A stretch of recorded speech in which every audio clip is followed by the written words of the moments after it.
रोज का वचन। रोज के वचन में आपका स्वागत है। दिन 295। यिर्मयाह भविष्यवक्ता की पुस्तक अध्याय 48। यिर्मयाह भविष्यवक्ता की पुस्तक अध्याय 48। मोआब के विषय इस्राएल का परमेश्वर सेनाओं का यहोवा यो कहता है, नबू पर हाय, क्योंकि वह नाश हो गया।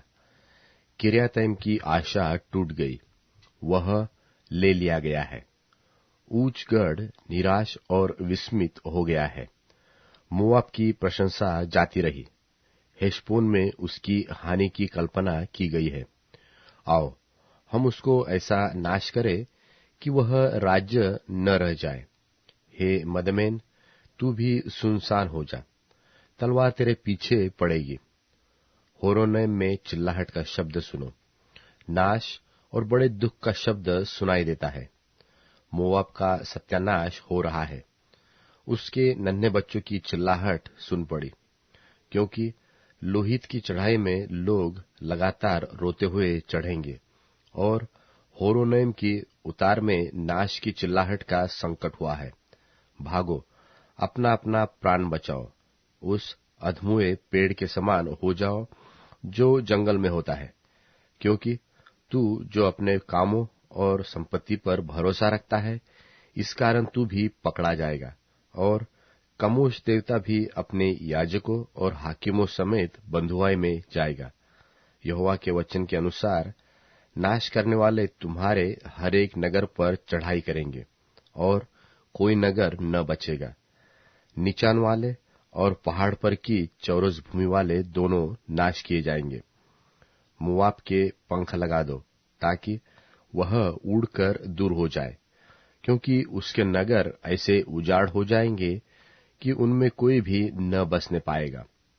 शापित है वह जो यहोवा का काम आलस्य से करता है, और वह भी जो अपनी तलवार लहू बहाने से रोक रखता है। मोआब बचपनी से सुखी है, उसके नीचे तलछट है। वह एक बर्तन से दूसरे बर्तन में उंडेला नहीं गया और न बंधुआई में गया, इसलिए उसका स्वाद उसमें स्थिर है और उसकी गंध जो की त्यों बनी रहती है। इस कारण यहोवा की यह वाणी है, ऐसे दिन आएंगे कि मैं लोगों को उसके उंडेलने के लिए भेजूंगा और वे उसको उंडेलेंगे, और जिन घड़ों में वह रखा हुआ है उनको छूछे करके फोड़ डालेंगे। तब जैसे इज़राइल के घराने को बेतेल से लज्जित होना पड़ा, जिस पर वे भरोसा रखते थे, वैसे ही मोआबी लोग कमोश से लज्जित होंगे। तुम कैसे कह सकते हो कि हम वीर और पराक्रमी योद्धा है? मोआब तो नाश हुआ, उसके नगर भस्म हो गए और उसके चुने हुए जवान घात होने को उतर गए। राजाधिराज, जिसका नाम सेनाओं का यहोवा है, उसकी यही वाणी है। मोआब की विपत्ति निकट आ गई और उसके संकट में पड़ने का दिन बहुत ही वेग से आता है। उसके आसपास के सब रहने वालों और उसकी कीर्ति के सब जानने वालों, उसके लिए विलाप करो। कहो, हाय, वह मजबूत सोटा और सुंदर छड़ी कैसे टूट गई। हे दीबोन की रहने वाली, तू अपना विभव छोड़कर प्यासी बैठी रह, क्योंकि मोआब के नाश करने वाले ने तुझ पर चढ़ाई करके तेरे दृढ़ गढ़ों को नाश किया है। अरोएर की रहने वाली, तू मार्ग में खड़ी होकर ताकती रह। जो भागता है उससे और जो बच निकलती है उससे पूछ कि क्या हुआ है। मोआब की आशा टूटेगी, वह विस्मित हो गया। तुम हाय हाय करो और चिल्लाओ, अर्नोन में भी यह बताओ कि मोआब नाश हुआ है।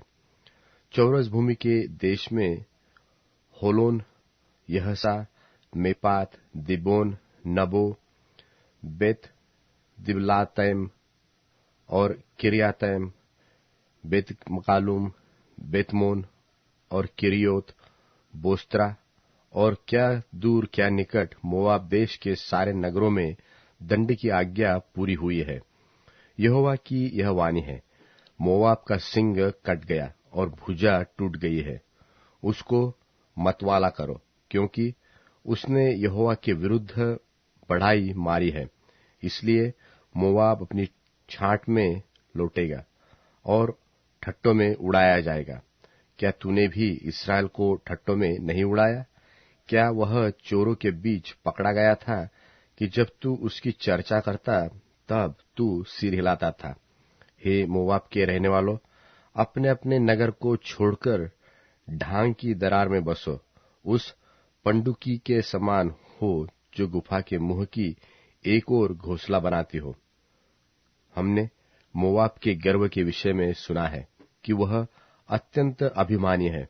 उसका गर्व, अभिमान और अहंकार और उसका मन फूलना प्रसिद्ध है।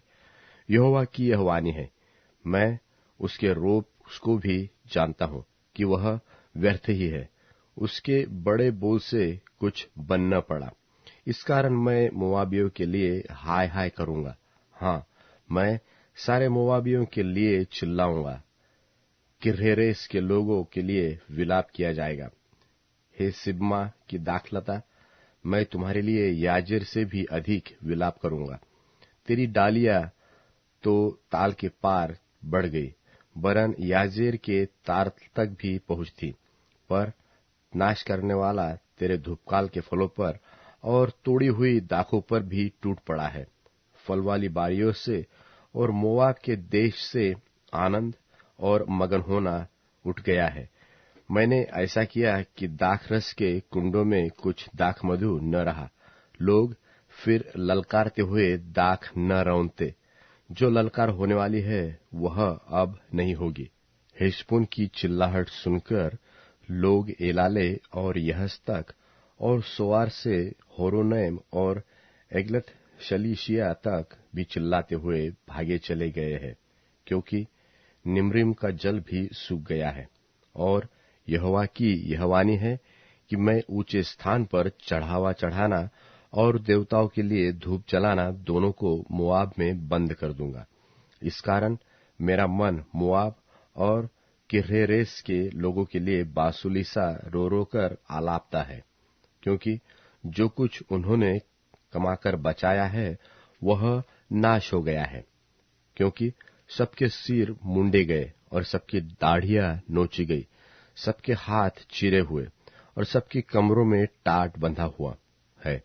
मोआब के सब घरों की छतों पर और सब चौकों में रोना पीटना हो रहा है, क्योंकि मैंने मोआब को तुच्छ बर्तन की नाई तोड़ डाला है। यहोवा की यह वाणी है, मोआब कैसे विस्मित हो गया। हाय हाय करो, क्योंकि उसने कैसे लज्जित होकर पीठ फेरी है।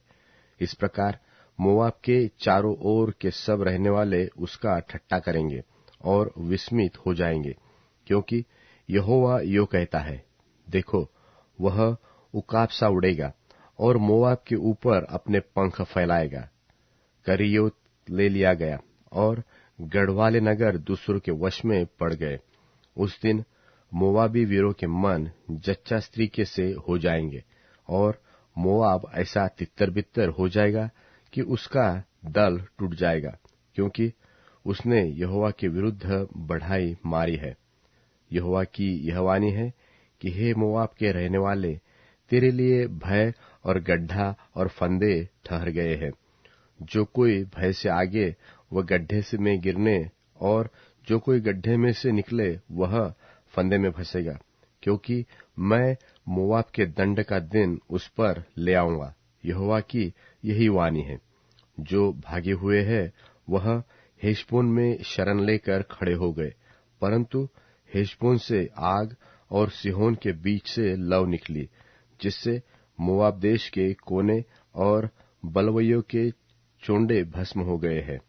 हे मोआब, तुझ पर हाय, कमोश की प्रजा नाश हो गई, क्योंकि तेरी स्त्री पुरुष दोनों बंधुआई में गए हैं। तो भी यहोवा की यह वाणी है कि अंत के दिनों में मैं मोआब को बंधुआई से लौटा ले आऊंगा। मोआब के दंड का वचन यही तक हुआ है।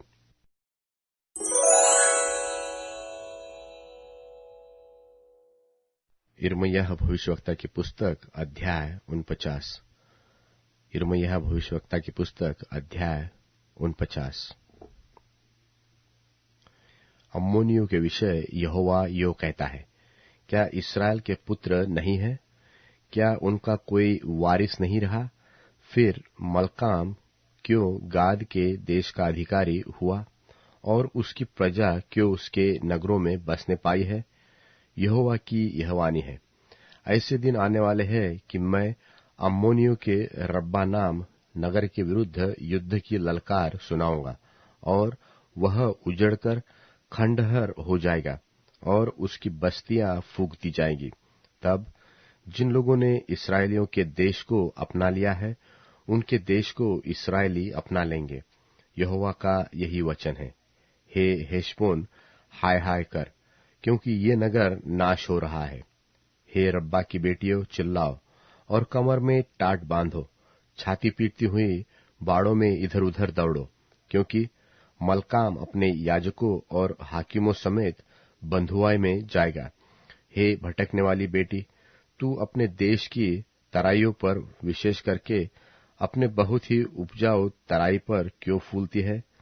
तू क्यों यह कहकर अपने रखे हुए धन पर भरोसा रखती है कि मेरे विरुद्ध कौन चढ़ाई कर सकेगा? प्रभु सेनाओं के यहोवा की यह वाणी है, देख, मैं तेरे चारों ओर के सब रहने वालों की ओर से तेरे मन में भय उपजाने पर हूं, और तेरे लोग अपने अपने सामने की ओर ढकेल दिए जाएंगे, और जब वे मारे मारे फिरेंगे तब कोई उन्हें इकट्ठा न करेगा, परंतु उनके बाद मैं अम्मोनियों को बंधुआई से लौटा लाऊंगा। यहोवा की यही वाणी है।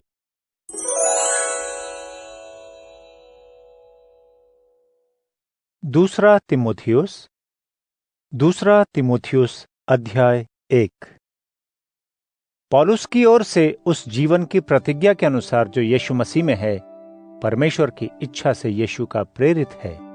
मेरे अति प्रिय बेटे तिमोथी, तुम्हें परमेश्वर पिता और यीशु मसीह की ओर से अनुग्रह, दया और शांति मिले। मैं अपने उस परमेश्वर का आभारी हूं, जिसकी सेवा मैं शुद्ध विवेक से करता हूं, जैसी मेरे पूर्वजों ने की। मैं रात दिन अपनी प्रार्थनाओं में तुम्हें निरंतर याद करता हूं। तुम्हारे आंसुओं को याद करने पर मेरे भीतर बड़ी लालसा होती है कि मैं तुम्हें देखकर खुशी से भर जाऊं। जो विश्वास पहले तुम्हारी नानी लोइस और मां यूनिस में था और जिसकी याद मुझे आती है, मैं निश्चिंत हूं कि वही सच्चा विश्वास तुम में है। मेरे हाथों के तुम्हारे सिर पर रखे जाने से जो वरदान तुम्हें मिला था, मैं उसे याद दिलाना चाहता हूं कि तुम्हें अपने जीवन में परमेश्वर के उस वरदान को चमकाने की जरूरत है, क्योंकि परमेश्वर ने हमें डर की नहीं किंतु शक्ति, प्यार और संयम की आत्मा दी है। यीशु की और मुझ कैदी की गवाही से तुम शर्मिंदा न हो, किंतु परमेश्वर की ताकत से सुसमाचार सुनाए जाने के कारण आने वाले कष्टों को मेरे साथ सहो। उन्होंने हमें मुक्ति दी और पवित्र बुलाहट से बुलाया है। ये बुलाहट हमारे भले कामों के कारण नहीं, किंतु उनके अपने उद्देश्य और अनुग्रह के कारण थी, जो सृष्टि के बनाए जाने से पहले मसीह यीशु में हमें मिली थी। जिस यीशु मसीह ने सुसमाचार के द्वारा मौत को नाश किया और जीवन एवं अमरता को हमारे सामने रखा, उन्हीं मुक्तिदाता यीशु मसीह के पृथ्वी पर आने से यह अब हमारे सामने रखी है। गैर यहूदियों को यही सुसमाचार देने के लिए मैं एक संदेशवाहक, प्रेरित और शिक्षक ठहराया गया हूँ। इसी कारणवश मैं इन दुखों को झेल रहा हूँ। फिर भी मैं शर्मिंदगी महसूस नहीं करता हूँ, क्योंकि मैं ये जानता हूँ कि जिन पर मैंने भरोसा किया है, जो कुछ मैंने उन्हें सुपुर्द कर दिया है, उसे वह उस दिन तक संभालने के लायक हैं। मसीह यीशु में विश्वास और प्रेम के साथ जो सही शिक्षा तुमने मुझसे सुनी थी, उसे मजबूती से पकड़े रहो। जो अच्छी वस्तु तुम्हें सौंपी गई थी, उसे हमारे भीतर रहने वाले पवित्र आत्मा के द्वारा संभाले रहो। तुम्हें मालूम है कि एशिया में सभी, यहाँ तक कि फुगिलुस और हिरमुगिनेस ने भी हमें छोड़ दिया था। उनेसिफोरस के परिवार के ऊपर यीशु कृपा करें, क्योंकि कई बार उसने मेरी हिम्मत बढ़ाई और मेरे कैदी होने के कारण उसने शर्म महसूस नहीं की। जब वह रोम में आया तो बहुत मेहनत करके मुझे खोजता रहा और मुझे पा भी लिया। प्रभु करे कि उस दिन वह परमेश्वर की दया को हासिल कर सके। तुम्हें तो मालूम है कि इफिसुस में उसने कई तरह से मेरी सेवा की थी।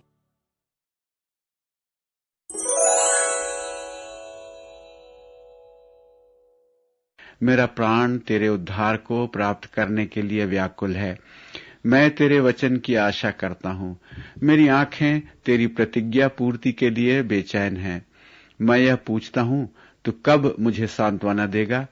मैं धुएं से धुंधलाई मशक के समान जर्जर हो गया हूँ, तब भी मैं तेरी संविधियां नहीं भूला हूँ। तेरे सेवक की आयु के कितने दिन शेष हैं? प्रभु, तू मेरा पीछा करने वालों का कब न्याय करेगा? अभिमानियों ने मेरे पतन के लिए गड्ढे खोदे हैं। वे तेरी व्यवस्था के अनुरूप आचरण नहीं करते हैं। तेरी समस्त आज्ञाएं विश्वसनीय है। वे झूठ मूठ मेरा पीछा करते हैं। प्रभु, मेरी सहायता कर। उन्होंने मुझे धरती से लगभग मिटा ही दिया होता, परंतु मैंने तेरे आदेशों को नहीं छोड़ा। प्रभु, अपनी करुणा के कारण मुझे पुनर्जीवित कर, ताकि मैं तेरी साक्षियों का पालन कर सकूं।